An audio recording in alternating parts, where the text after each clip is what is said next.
Hi everyone, happy weekend. Welcome to another weekend review. I know I wasn't with you last weekend because I was just busy and held up, but this time around I am available. So I will be coming to you with a rundown. It's not going to be lengthy. It's going to be short and sweet. So I'm just going to go with these COVID numbers because COVID is still among us all. And if you miss this live, you could catch the replay on the feed and catch the upload on YouTube. So here it is. According to the global frontier with COVID-19, the World Health Organization website, we had over 9,000 new cases. So the exact number is 9,426 new cases within the last 7 days. In terms of cumulative cases, we had over 700,000, close to almost 800 million, cases. So the exact number is 771,820,937 new cases around the world. That includes here at home in the United States. And the cumulative fatalities is 6,978,175. That's almost 7 million people that succumbed to COVID-19 around the world within the last 3 to 4 years. Well, 4 to be exact. In terms of home in the United States of America, we have not been reporting new cases since this past March. But however, we still got the highest cases on the globe.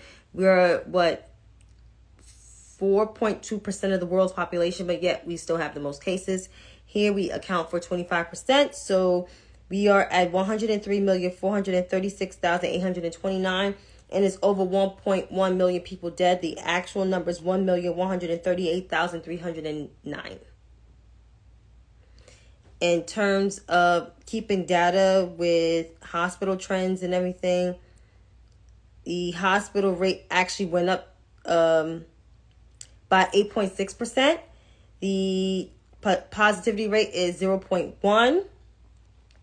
Total hospitalizations is 6,484,329. And according to here, the death toll here, stated here, because the CBC's been reporting the death toll, not the number of cases, which they should be reporting the number of cases, is 1,153,910. So that is much.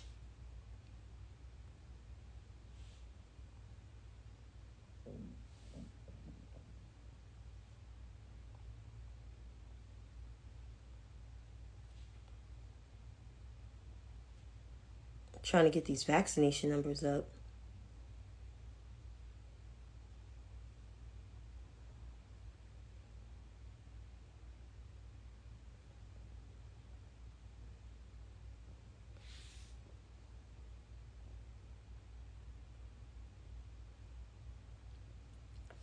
So distributed vaccine doses have been 984,444,295. Administered is 676,728,782. Children under 5 who had at least one dose since June 18th of 2022 is at 2 million. 2 million. People with updated bivalent booster doses, people with boosters here at home who received the booster, including me, is 56.4 million. So the complete series of people that got the vaccination, total vaccinated people, is 230,637,349. That's 69.5 of the country's population. If you round that, that's 70%.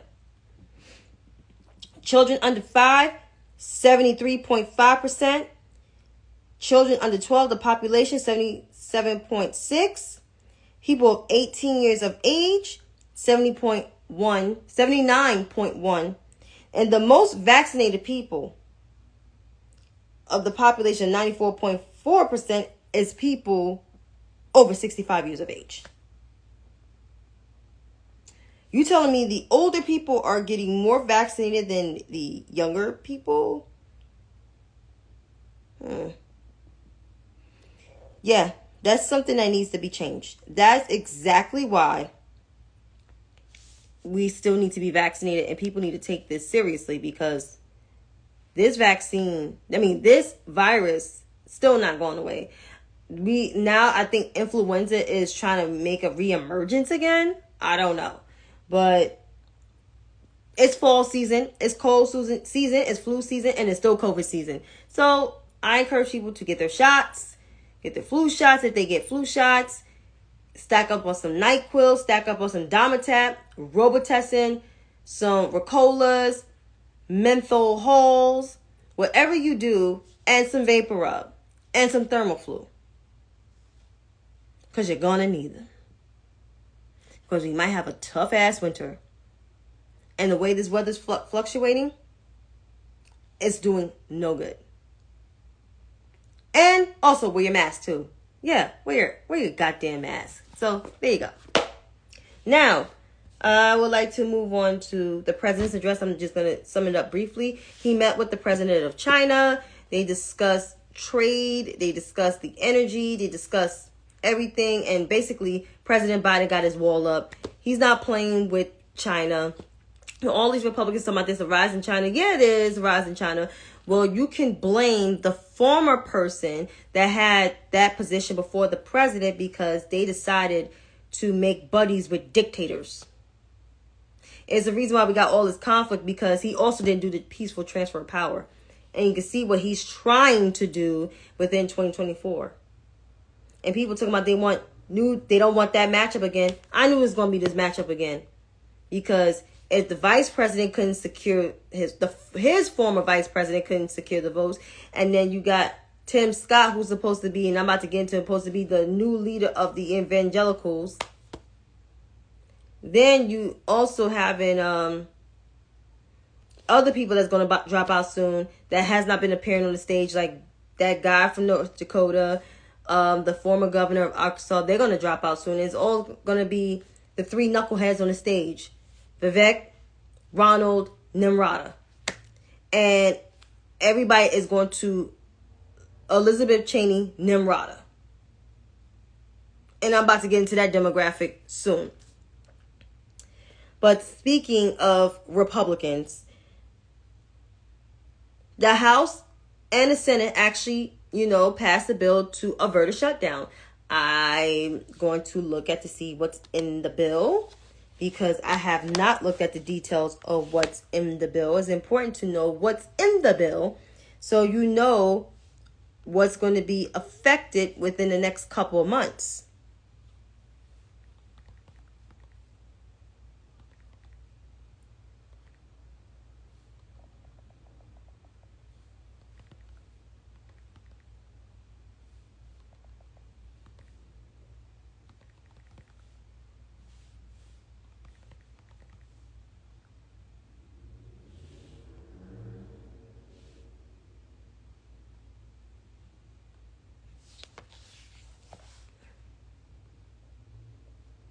So the Senate passed it on Wednesday to keep the government open, averting a shutdown for a while, setting a contentious fight over the funding for the new year.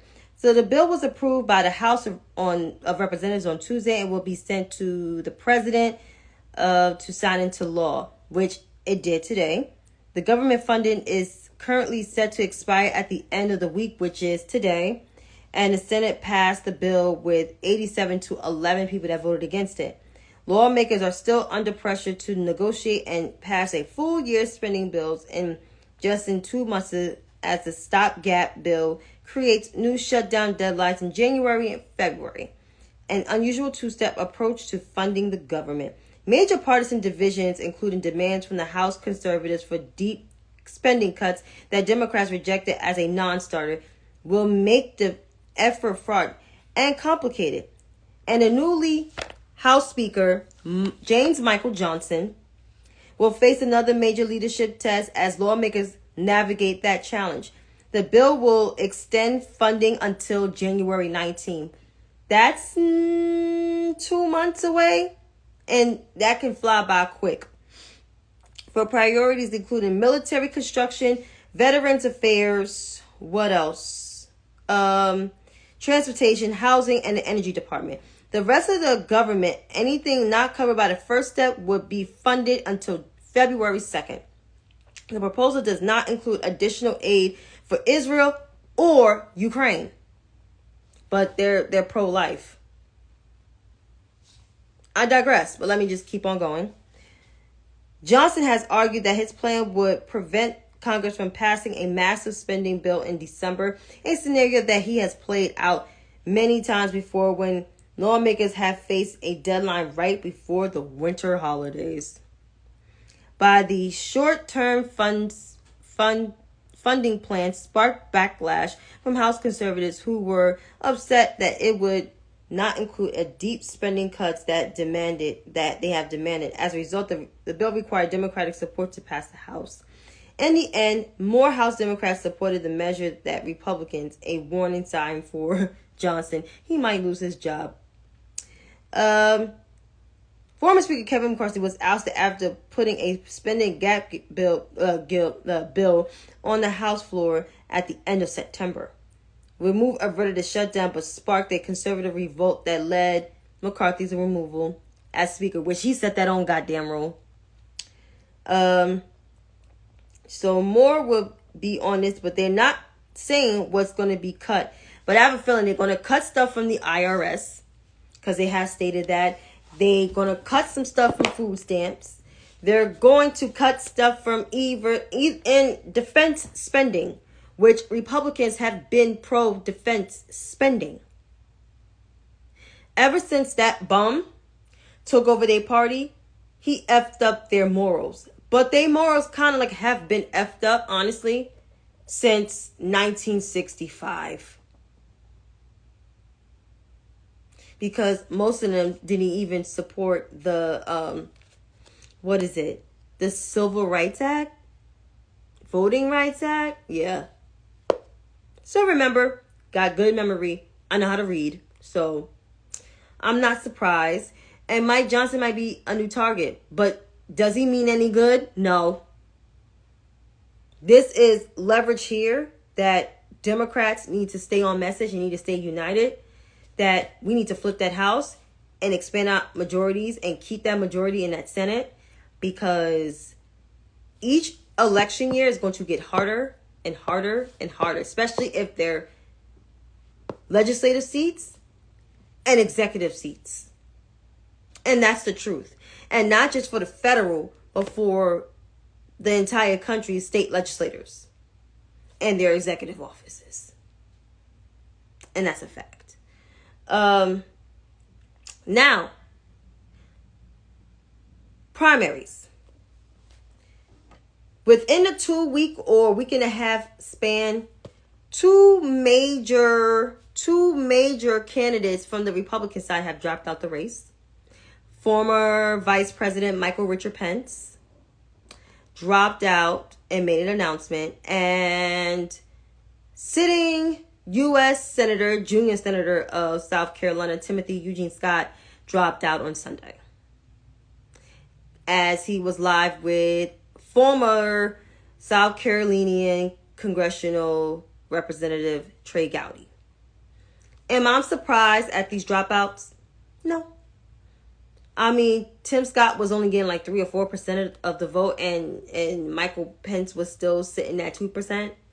I mean, their campaigns wasn't really going nowhere. If you see how their campaigns were run, it was poorly mismanaged. It was dry. It was boring. It had no concrete message and no concrete plan how to move the country forward, how to address some of the issues that they were complaining about, such as inflation and also expanding healthcare and also renewable energy. It was not explaining any of those. So I am not surprised that these two in particular did not get a good start and did not have a good rollout.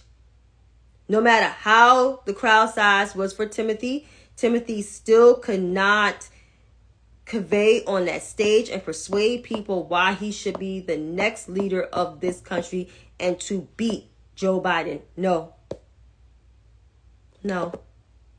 And yes, his personal life, he never had no wife and everything. I don't care about that. I cared about his plans for this country. And it sounds very Reagan-esque and even McCarthyism in it. And he couldn't even denounce Donald Trump's lies and everything. So I'm not surprised that he left. Him or Michael Richard Pence. So as I said, another one will bite the dust.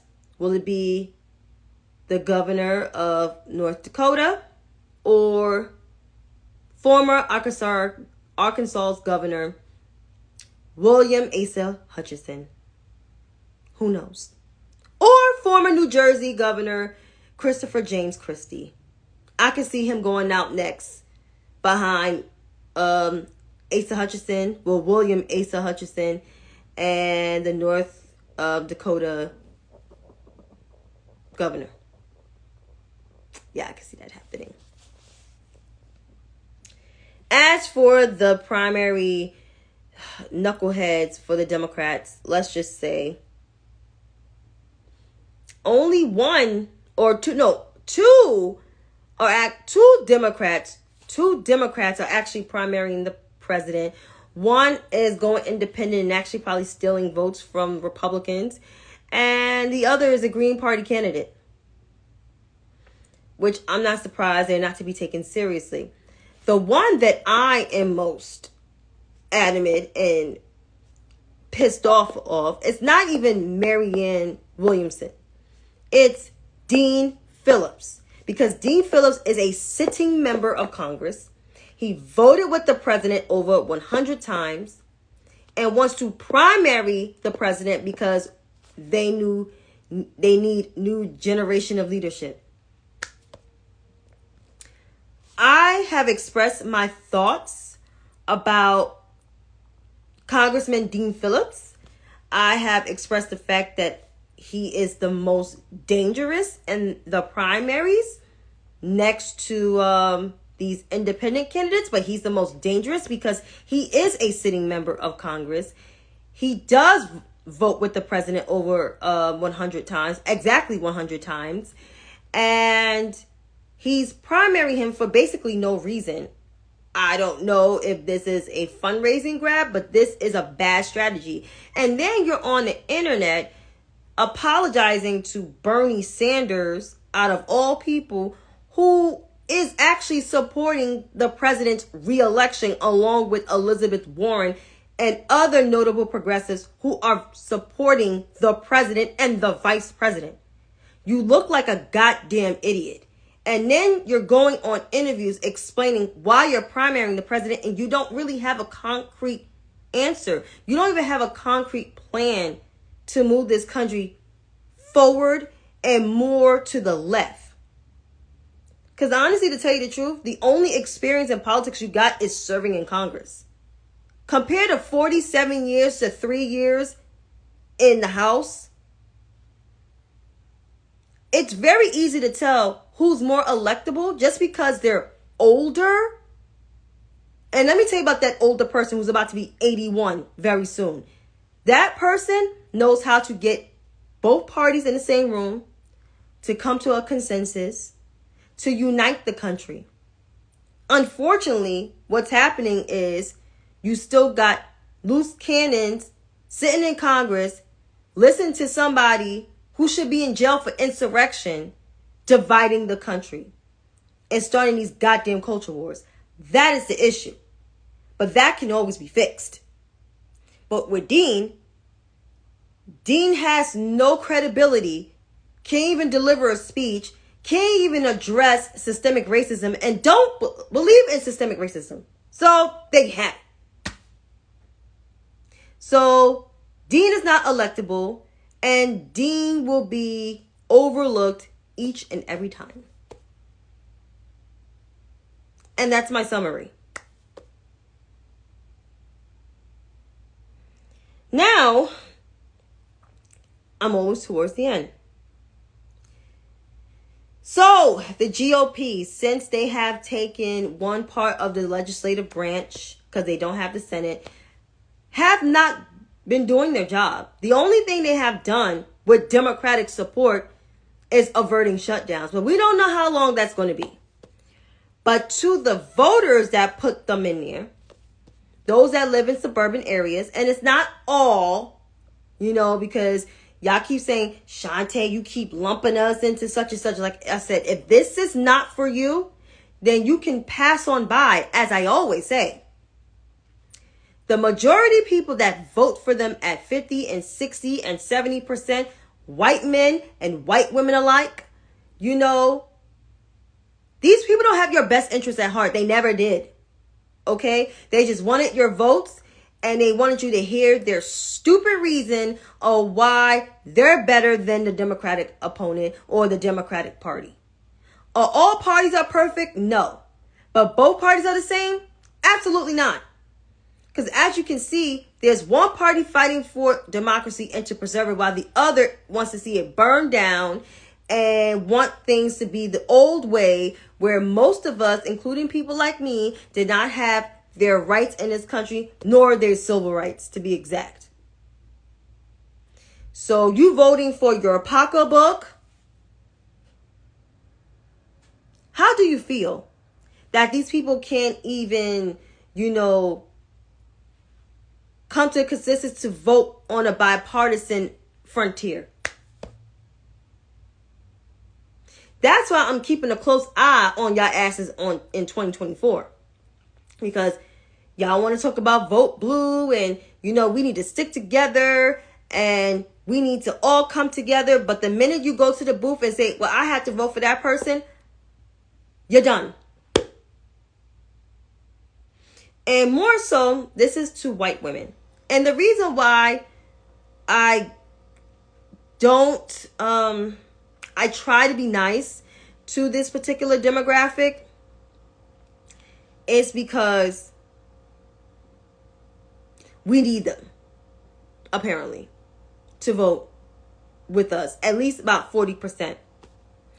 But it seems like every time when we want to invite you to the cookout, or to say, persuade you to vote for the better candidate, you go ahead and do some crazy shit and vote with the guy because he smells good.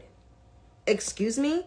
We're not supposed to fall in love with our candidates. We're supposed to uplift them, but still hold them accountable and vote for what is right for this country, so this country can proceed and move forward, and so we can have our democracy.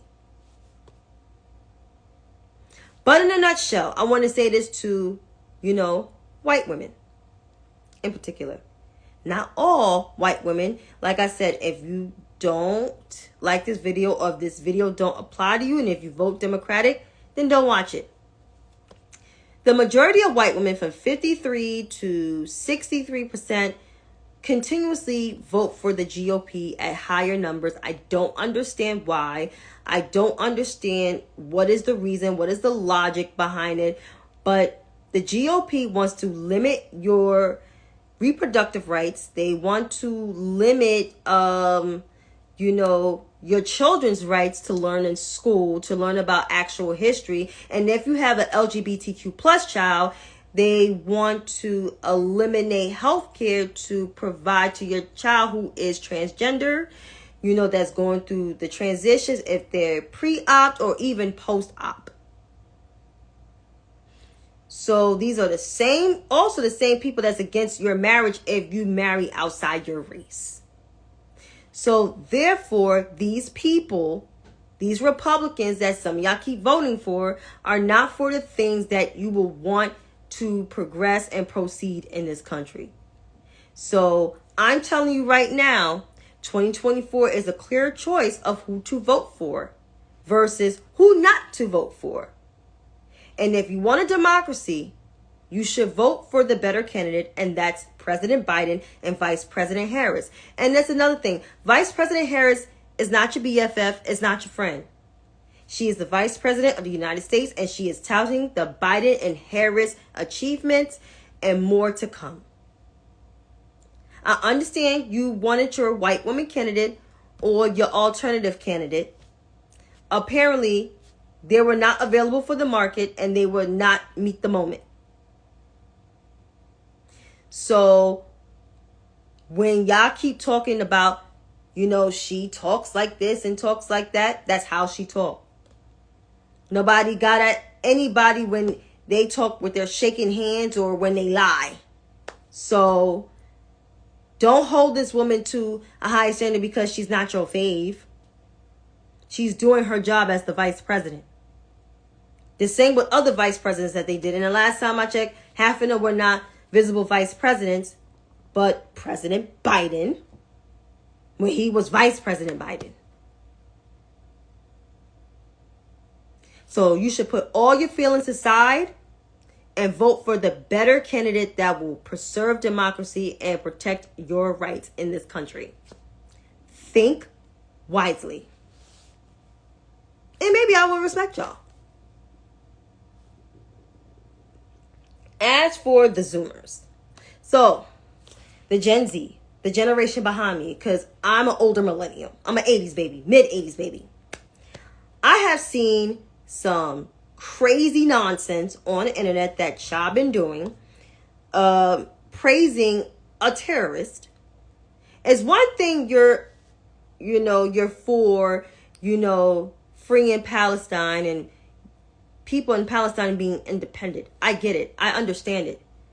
I don't choose both sides. I have said, I'm on the side of both, of the people of Israel, not the authoritarians like Netanyahu, and for the people of Palestine. What I'm not for, and I can tell you, is praising a man who basically wiped out over 3,000 people. Mostly the people in my city. Took down a building on a beautiful Tuesday morning. Yeah. The same man who has a history of slaughtering Africans, also doing bodily harm to people of LGBTQ+, and even to women in this country. But yet you feel for his letter? This man is a bad dude. Okay? He was not good to the people in his country.